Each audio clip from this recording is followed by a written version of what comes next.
Welcome to Life in the Music Business, a masterclass with Professor Pooch and your host, BACEFACE. Hey, how's it going, guys? Welcome back to another episode of Life in the Music Business with Professor Pooch. Again, thank you guys so much for liking, sharing, and subscribing our channel and all of our content, and spreading the word for us. And it's much appreciated. Pooch, how you doing tonight? I'm fine, and we're basically, I think, on every channel there is. They're just Just about, you know. But if you want to see us visually, see our pretty faces and stuff like that, you'll have to check us out on YouTube and stuff. Well, we have all the episodes, and they're uploaded every Tuesday and Friday on all platforms. Yep. Yeah, and actually, they're pretty good in my opinion. We're pulling off what we wanted to pull off, which is to give you an actual picture of the music industry and what's really going on, and not what they tell you. A lot of times you read in the newspaper stuff from like the RIAA.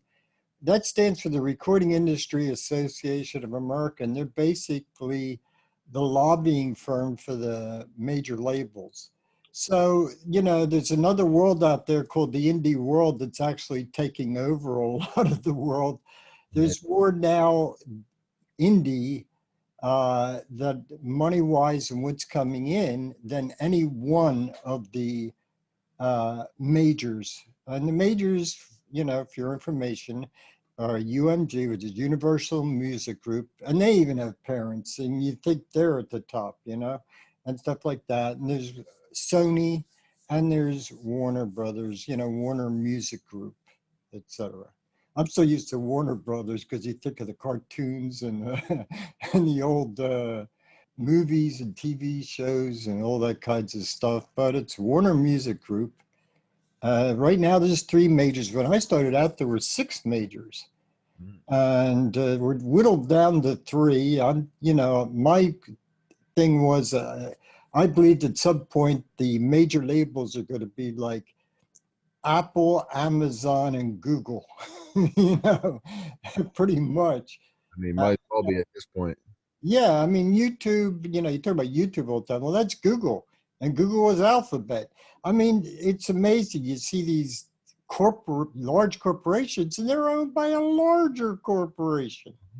So it gets really crazy after a while. I mean, trying to even keep up with it. And then there's there's just sub majors that work with the, that are partners in some way or another with the majors. So you can add a bunch of other companies.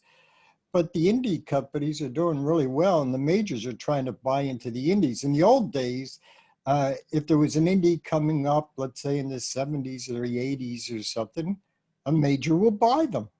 They see somebody successful, the major buy them. But there's so many damn indies right now, and a lot of people don't want to go with the major. And I can't blame them. I mean, at least I know exactly, if I was an artist, I know exactly how my money's coming in, and I could actually see it and know it's not held up someplace else by somebody else for whatever reason. Yeah, I mean, that's super important. I mean, even nowadays, you don't need millions of streams to make an entire career. I mean, there's a lot of people that say that touring is the #1 income, but I mean, like, there's ways that you're able to make actual money doing this if you put in the time and are persistent. Oh, yeah. I mean, there's lots of ways. I'm telling people, I believe heavily in MSI, which is multiple streams of income, and or multiple sources of income. I just think of the word streams all the time, but it's multiple sources of income, and there's lots of ways to make money in the music industry. A lot of people don't even think about whether, God, your performers, you could be doing commercials also. You could do this. A lot of the top artists of all time started out doing commercials. You deserve a break today at McDonald's, and stuff like that. That was all done by major writers before they were known. That's crazy. I mean, the one thing I've been running into a lot actually is pretty funny is that I've been seeing people undercutting themselves so much, right? So there's a lot of people that talk bad about the engineering side of music and all the music itself and stuff like that, but they're out here selling exclusive licenses to beats for $20. They're doing mixing and mastering for $15 an hour. I mean, there's so many people doing that. It's just like it fills I up. know. And I could run the Philadelphia recording community, and right on there, somebody was advertising, we'll do it for $20, and stuff like that. And the other engineers are saying, you're causing a problem here, folks. Yeah. you know, uh, and look, there's people charging, up to $150,000 a track. Yeah, exactly. I've And I've seen. dollars an hour. Say that again. I'm sorry. And also charging $150 an hour for mixing. Oh yeah, and more than that, I mean, some mixers I know just mix by the job. It's not how many hours, but it's by the job. A song. This is what it will cost you. Yeah. And a lot of people I know will use sliding scales. I mean, they figure, well, this person can't afford it, so I'll help them out, and that's cool too. Yeah. But Well, and I mean, it works either way, but I mean, it depends. So if it's more indie, I would say from my personal experience that it's typically more like per hour or whatever, or like a one flat rate or something like that, or a discounted something because they're indie. But when it comes to labels, yeah, it's per song. Whether it takes me an hour or 6 years to mix the song, you're paying me that rate, you know? yeah, that makes a lot of sense. Yeah, I mean, setting prices is really a hard thing to do Yeah, for anybody. Because like all the time, people saying to me, well, Pooch, what should I charge for doing this featured artist gig? Or Pooch, what should I charge? Right. And my thing is, if you can't think of any way else out, it's what are you worth an hour? or You try to know? try to get as much as you can, or as much as you think you're able to get. Yeah, I mean, there was a joke that I went with this film company one time. I was working as a music supervisor, and I knew the guy pretty well. I was out of Texas and for a major film. And, you know, he says, all right, Pooch, how much? Because I co-wrote or co-wrote 10 songs. And so I was basically a music supervisor, but using my own stuff. And he says, well, how much do you want for this? And I would say, what's your budget for the music? He says, Pooch, how much do you want for it? I say, well, and we laugh about it because I might ask for way less than what the budget is. You know? Exactly. The budget might be 100,000, and you said 1,000. Exactly. And actually, one of them was 100,000. And it's actually funny. I got told this not too long ago, and I mean, for people that don't know, I've been working in New York at a bunch of different studios, and now I'm locked into one. I'm not going to mention any names, but it's up there. It's basically number one studio. But one of the things that one of the engineers told me one time was so interesting. It was like, if the rate, I think it was something along these lines, like if you tell someone your rate and they accept it, you left money on the table. Yeah, that's what you're worth, they could say. Well, 20 an hour. Well, you're only worth 20 an hour. Yeah.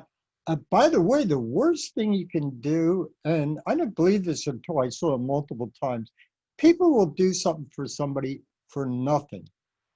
And what they found out after that was everybody that would come to them for something wanted it for nothing. Mm-hmm. Like, it's like the number is plastered on your forehead.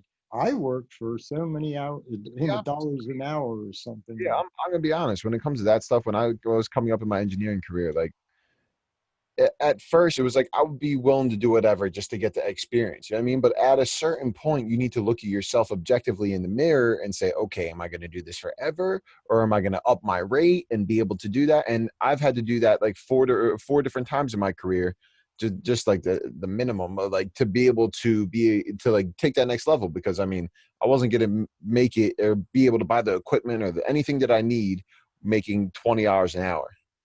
No, well, it's the equipment. It's also eating, and if you get married, there's kids, and and people don't think about that kind of stuff. I sure didn't when I was a rock and roller playing in a band. I didn't think of I would get married, let alone have kids. You know what I mean? It just, I didn't picture it back then.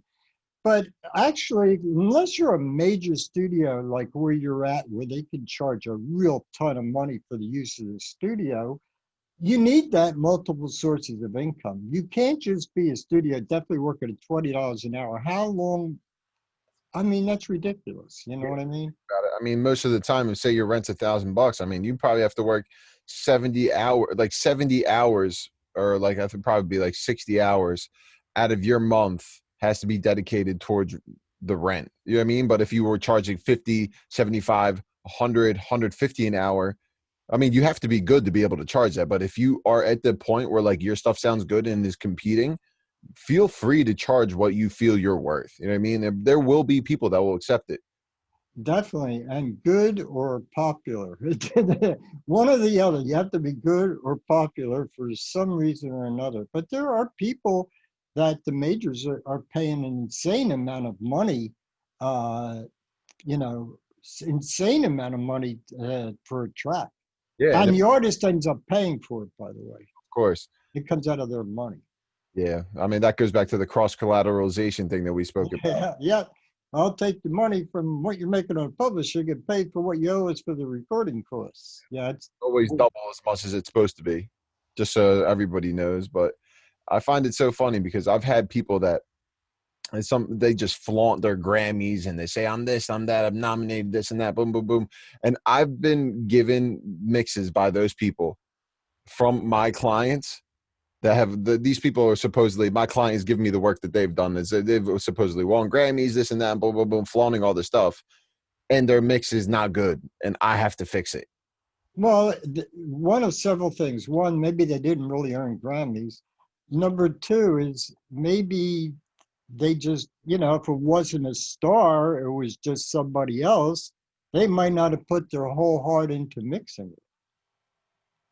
Yeah, I mean, Which actually, the funny part is out of the whole thing for me is that like at the time when that happened, I was charging a fraction of the cost of what they had paid that person to mix it.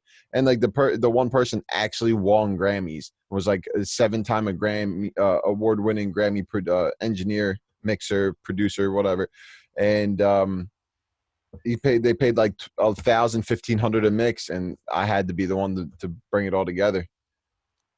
I mean, yeah. Well, there's also good engineers that can't mix. I mean, mixing, it takes years to gain your ears. That's what I've always said. It took me years with working at the top producers to really hear things a different way. When you're mixing, it's not, you know what I tell people like when they're starting out with their music and they buy their own equipment in their house, that's fine. If you can get good, clean recordings, whether it's computerized or whatever, you get good, clean recordings. When you're ready to mix it, go to somebody who really knows how to mix. Yep. You know what I mean? And I've been using one guy for years, and we'll have him on as a guest because he has actually on his walls 25 to 30, I never counted them, gold and platinum records. He is And Godfathers. huh? I said he's one of the Godfathers for sure. Yeah, I mean, and he doesn't charge an insane amount because he works out of his house now. I mean, he didn't want to own a studio anymore. And by the way, it's the famous, Sigma Sound Studios in Philadelphia, they sold in 2008. But the guy still can mix, that's what I care about. He hears. And he does something that's very important to me. I've had a couple of times where I gave a mix to 2 different people to do.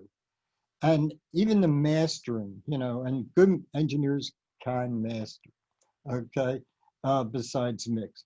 But I gave it to them and they both sounded identical, but I could feel one. And that's why I use the guy I use now. He mixes by feel. I can feel it. Things can sound the same, but there's certain feeling is missing from it. It makes a lot of sense. I mean, there's a lot of different intricate things like depth and time-based effects and all that stuff to really bring it out. Yeah. depth.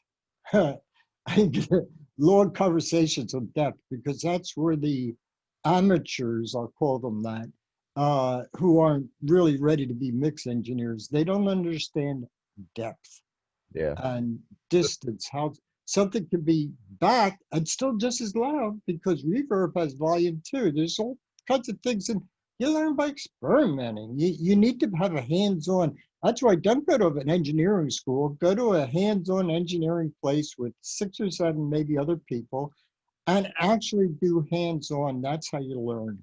Yeah, the way I learned was I basically got an internship. I got a few internships, and I kind of just bounced around until I found the spot that fit for me. I worked there for a few years. I was interning for a little bit, like a couple months, and then I became an engineer and basically got my reps in like that. And even that's the cool thing about like being on this side of the glass almost, because like I do a lot of different music, but at the same time, even though I'm not creating musically and producing songs all the time, I'm still being creative in my engineering, which also gets my reps in to be able to progress and be a better mixer over time while I make a comfortable living. No, it makes a lot of sense. I mean, I was lucky enough that starting in 1985. I had my own studio. It was on this side of the room. You can't see where it was because the room's wider than it looks. Uh, but I mean, I had all the equipment and everything there. So if it was 3 o'clock in the morning, I got an idea. I mean, you have one too. You have stuff you can work from right from your place, Yeah, exactly. and And it comes in so handy. the And part about this, actually, about my studio, sorry to interrupt, is that these speakers that I'm using were originally my father's from back in the 90s when he used to mix. They're Tannoy PBM 82s. You can probably get them oh, for $100, and I have a pair of them, and that's the only thing I mix with. I used for many years the 6.2, Mm, and except I kept blowing the tweeters with my voice. uh-oh. The tweeters are the Tannoy, they're good speakers, Very. but for some reason my voice when I hit, with I have a lot of expression in my voice, and when I sing, I have a lot of expression by singing. I just blew them out. Right now, I'm using Audios, and that's what I'm listening to right now. They come from. I heard they're really nice. How do you like them? I love them because I need real. Yeah, me. I used to love JBLs a lot. I heard they're improved again. I love JBLs, but they made things sound better than they actually were. I I need to hear real. have a pair of the 5-inch ones, the MK2s. Yeah, they sound really nice. They're really the top end's like is like kind of a little bit hyped a little bit, but overall it's like you can get a good mix from them. I kind of just have two sets of speakers just to kind of bounce back and forth. And Oh actually, yeah. I use a pair of headphones too, believe it or not. I get some of my best mixes on my headphones because ones especially. And these ones right here cost me $40. Okay, so you don't need to spend $1,000 on headphones. No, you don't. Actually, the headphones I'm using, God, they're from my studio. They got to be 20 years old, and I don't remember what they cost. They're about 80 or so. But I always check my mixes with headphones. I didn't mix the final mix through headphones, but I would definitely check the headphones and see if I'm missing something, because it's right up your ear, the stereo part of it, and you can see what's going on and But stuff. just to clarify, like I don't have these $40 pair of headphones because I'm cheap and I don't want to spend $1,000 on headphones. I have the $40 pair of headphones because they sound better than every other headphone on the market. And That's with what's comfortable for you too. I yeah. mean, the ones I used to like the most had two speakers in each ear. I forget the name. Uh, I forget it, but I haven't found them again. But the ones I have now, I mean, I've had for years, and Wow. they're fine. It's just a check because I trust the Dine Audios. They're just the right size for this room. That, by the way, that's why people always see the background I have. That it's a tapestry. It's actually there so that the sound doesn't bounce off the walls. So, As you can see behind me, that's what I have. I have Oralex that I put up there and on my ceiling, because there used to be like a little bit of a small reverb echo type of thing because Yeah. surfaces in here, but I was able to remove it by just putting up a couple panels, and I have some above me too, right where I mix. Whatever works, whatever works.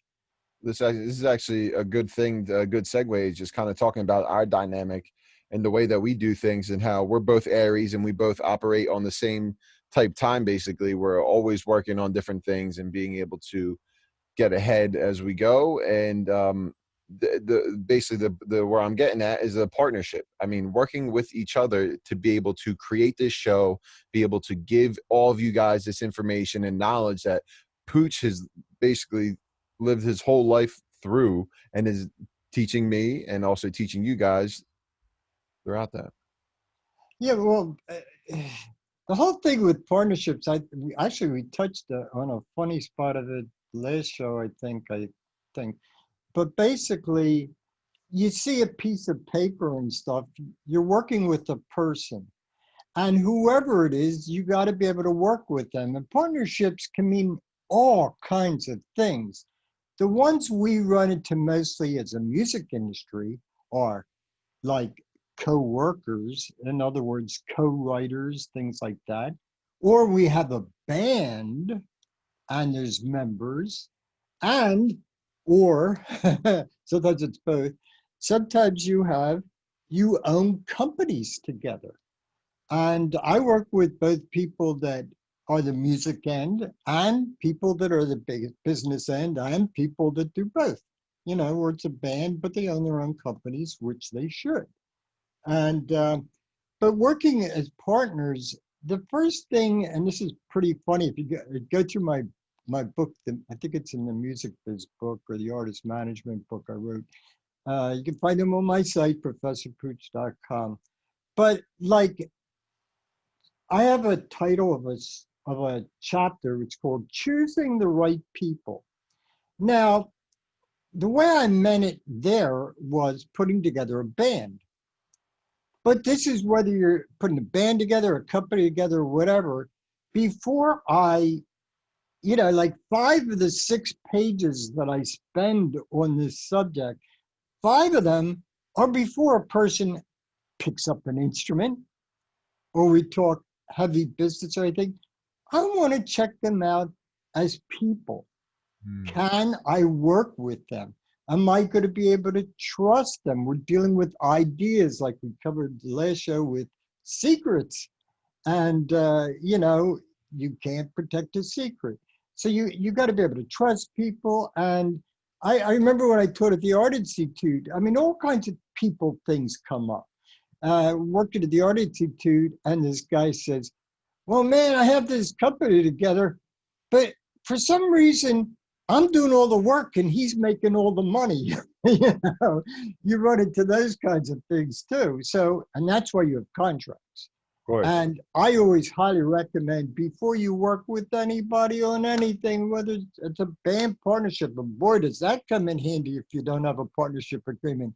Like, let's say the drummer decides to leave and says, take me off your recordings and your video. And as you well know, the drummer is right behind the front person, rapper, singer, whatever. You see the bass drum is usually right behind that. And how do you get rid of them and stuff?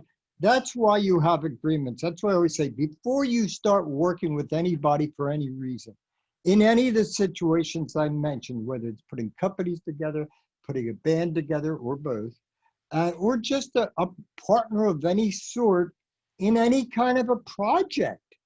I mean, you might be doing a promotion project. You might be, whatever you're doing, you need to have some kind of working relationship as a person. It's not just a piece of paper that you want to be able to sign. Are you going to be able to stand working with that person? With a band, there's a lot of things that jump out at me. One, does this person need to be the star? You know what I mean? A real good band should have, their job as a band is to make the song and the artist come across.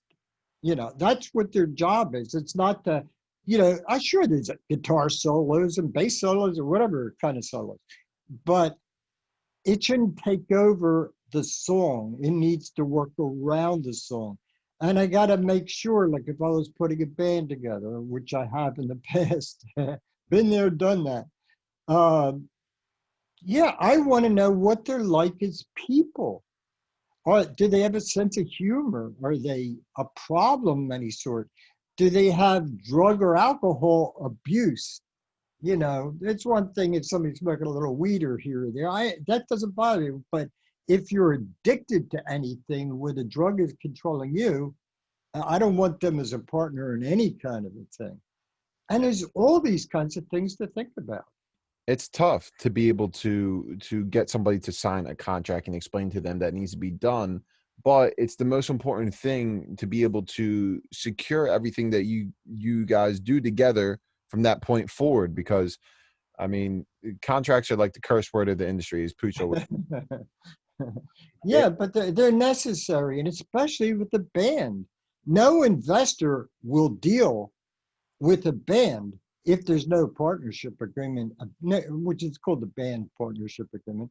If there's none, because I've been in situations like this where, oh, they don't have agreement. Let me know when they got their stuff together. Yeah. Because the investors don't want to be concerned with, is there going to be problems between that I'm going to have to deal with if I was the investor? Are there going to be problems I'm going to have to deal with, the undue messes because their personalities or they're coming and going? And, you know, you want a cohesive, really good partnership agreement between the band members. Yeah, and that's the thing. Sometimes ego gets in the way, and people are always like, Well, "Oh, that's it. you know what I mean?" Yeah, you got to put your ego on the shelf. You know, it, when you're signing an agreement, like a band agreement, I mean, when you're putting it together a band, picture marrying one person. Well, picture if your band has 5 people. You're basically going to be with them a lot of the period of time. Can you handle being with them a lot of the period of time? Yeah, it's important. There's a lot of things to think about when it comes to that, but it could also be a great combination of sorts if you both have different, basically, you one set of skills and the other person has the other set of skills, and you combine together, you can be a huge Oh, wrecking. yeah, definitely, definitely. There's no doubt about it. It's how you look at something. Remember, you can always look at the positive or the negative. The positive side is everybody's going to know what their role is and what the situation is, and they don't have to argue about it later. Okay, they signed a piece of paper.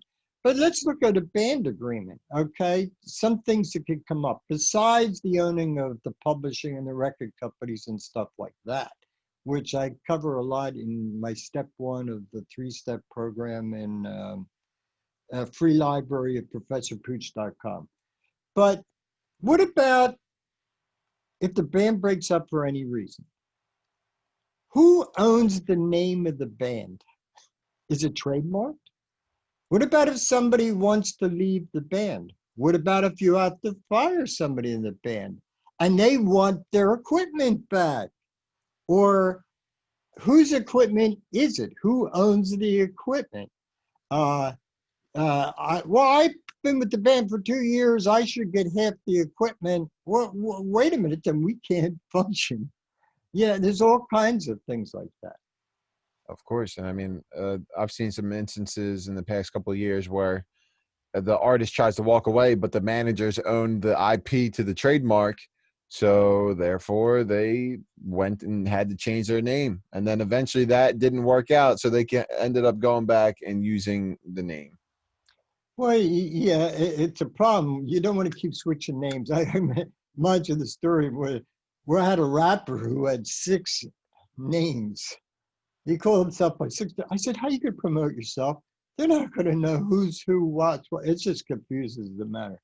But yeah, I mean, there's all kinds of reasons and things to be really picky and choosy about who you're working from, both on the business and on the creative side. Of course, you know, like if I was trying to tell me the band, I said the first 5 pages, I'm going to see if their head's in the right place and do they have the same goals? Do they like the kind of music?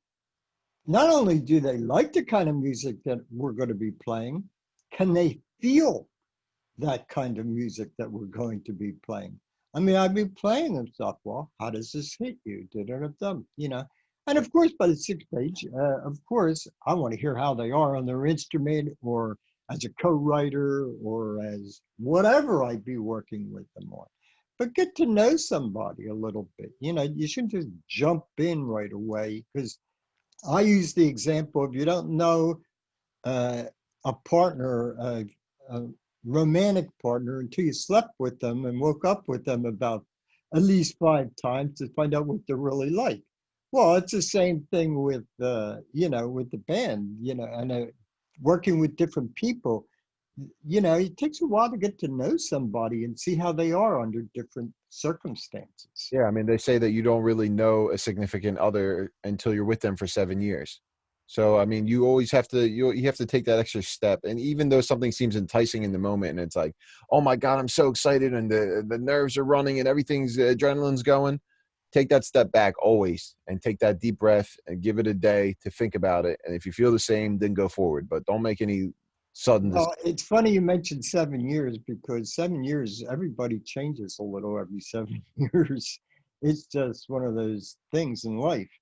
Uh, think back when you were 7, 14, 21, 28, or starting a business, you count from there. Things run a course, and it's just science. I don't try to figure all that kinds of stuff out. But when you're working with somebody, I mean, there's just so many things to think about. Uh, I'll give you a good one with whether it's with a band or if you're a partner with somebody with uh, maybe owning a record company or a publishing company or management company, whatever. Who's going to handle the money? How is the money going to be handled? That's a good one right there. Yeah, because let's face it, what about if you have two people in a band, or four or six, an even number, and you say, well, you know, the presiding number is going to have the final answer. Well, let's say there's two people. How do you come up with the decision on who's going to handle the money, that you know, trusting the other person with the money or trusting the other person with anything? How do you solve that? I mean, that's where you need a mediator, a third party that everybody can That's one answer. Yes. that trusts, that can sit down and be able to say, okay, well, I can either be the one to take care of the problem, or I can find somebody that can, based on your guys' best interest. Yeah, the whole key is, if you're sitting there and nobody's making decisions, nothing's moving forward. So let's forget the money part. I have a different answer on the money part. But let's say decision on to do this song or to play this place or to record these songs, but not this song. You know, those kinds of decisions where it has to do with the band and or the company or whatever. And yeah, a mutually agreed upon third party. Now, the idea of a mutually agreed upon third party, in other words, both sides agree to have one person that they both trust for whatever reason. I mean, I've done it a lot. I've done a lot of mediating. And the idea is two things can come out of this. One, you just sit there with them and you say, well, how about this? How about that? And, you know, from a creative standpoint, I come up with different ideas they might not have thought about because of my experience in the industry. And I come up with different ideas. Now, some contracts will go as far as, if I see as a mediator that there's going to be no resolution of this problem, they either got to just ditch the whole thing if it's possible, whatever that situation is, or they give me the power to make a decision.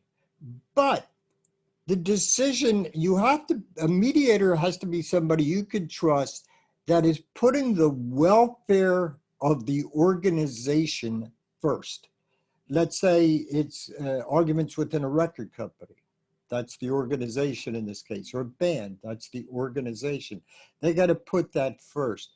But you hopefully it never leads to that. Now, sometimes if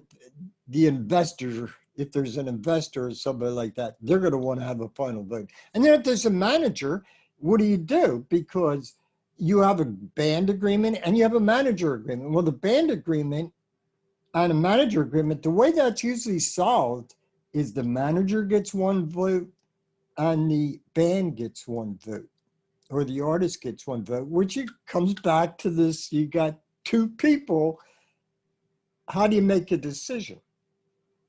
And that's where cooler heads usually get to place, and you realize, and you can't wait forever, because if there's no decisions being made, nothing's moving forward. Now, there is a money thing that could solve the problem with money. And I got to use this for different reasons, not just because it's 2 people or 7 people or 12 people.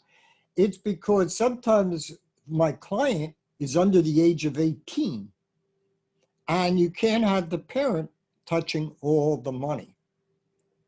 Especially in certain states, you run into major problems, like in California and New York and stuff like that. But it doesn't matter. You're going to be dealing in those states too. And you have a mutually agreed upon third party handle the money. They work as a quote unquote business manager. And all the money goes to them, and they pay everybody. And that's one of the solutions, instead of, well, I don't want you handling the money. And the other guy says, well, I trust you, but man, you're damn horrible at math. You're no business person. I mean, it's not just trust, it's trust on the knowledge of being able to handle the books. Yeah, Because you got to keep books. you got to have the wits too. I mean, it's like the same thing with playing an instrument. If you don't have the groove, it can't be taught to you. Like if you don't have that feeling and that vibe, and Yeah, you got to get into the vibe. Yeah. But yeah, I mean, whatever it is, it's got to fit. It's got to make sense. And if the person, somebody's got to handle the money. Now, I've also run into situations where I've been involved, because I get into all these weird things, where the money's coming into both of us. There's no way to stop. And it happens a lot with the manager and an artist, where the manager, sometimes the money they will pick it up, but sometimes the artist is the one picking up the money or getting the money sent to them. Or let's say the ASCAP BMI writer and publisher's money that the manager gets a share of, for example, it's being paid directly by ASCAP or BMI to the artist and to the publisher.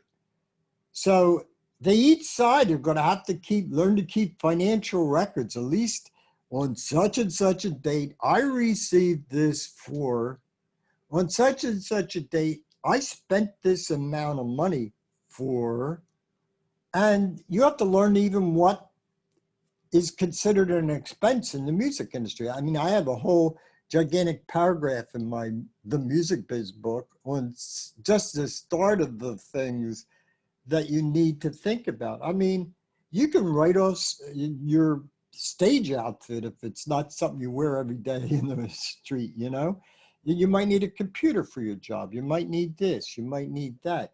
All kinds of things can come up. Somebody pays me, I'm a tax write-off. They can write me off on taxes. They come to me, if they come to you, and pay the producer engineer, it's the same thing. They can write it off in taxes. That's where you talk to an accountant, though. I'm not going to go heavy into the accounting end of it. I know that you have that available to you. I mean, everything that you do that you need to invest in for yourself. And like for me, I just bought a new microphone, but it's not going to be here until 6 weeks. So, I mean, that right there, it could be right off. It's insane. 6 weeks waiting for a microphone, man. I know. That's a bitch. I know. But. Don't upset that one. Yeah, it's still working. Sounds good. I love the microphone company that it's coming from, and I can't wait to unveil it when it gets here. I'm probably going to do a video about it. So it's like your new kid. Yeah, I mean, it's funny. Parents have children, and musicians have gear. Or we have songs. I always say, when you write a song, it's like a child. It's time for it to go out and grow up and go out on its own. And you still your children, you watch out and protect them, but it's time for them to go out in public and entertain people. Well, it's the same thing with our gear. I mean, you see 2 microphones here. One, well, it's a little low for right now. I think it's falling a little, yeah. And partnerships, working with people, just remember, it's so important to remember you're dealing with people who are a singer, a songwriter, a guitar player, a fellow owner of a publishing company or a record label. You want their people and their personalities and stuff. Get to know them, make sure they're not into drama. My thing is I have the thing that keeps me going, I have one thing I will not tolerate. And well, it's more than one, but it fits in the same thing. I stay away from negative people, obnoxious people. A lot of times they're negative anyhow.